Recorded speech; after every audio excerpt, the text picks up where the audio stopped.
আমরা সবাই মবের বিরুদ্ধে।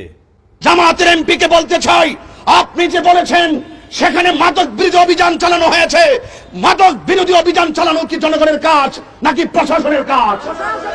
তো প্রশাসনকে ফাঁকি দিয়ে তারা একের পর এক এইভাবে একের পর অন্যায় করে যাচ্ছে, আর একটি স্থানীয় প্রতিনিধি মব ভায়োলেন্সকে উস্কে দিচ্ছে।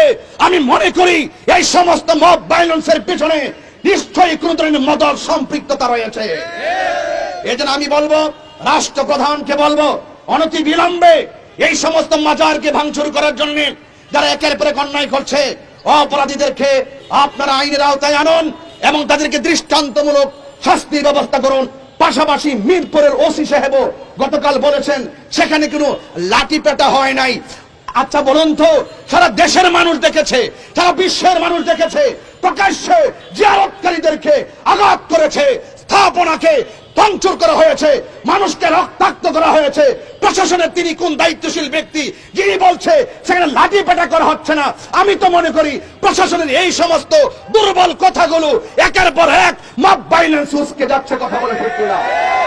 আমরা আশা করব প্রশাসনকে দায়িত্বশীল ভূমিকা পালন করতে হবে, স্থানীয় প্রতিনিধিদেরকে দায়িত্বশীল ভূমিকা পালন করতে হবে।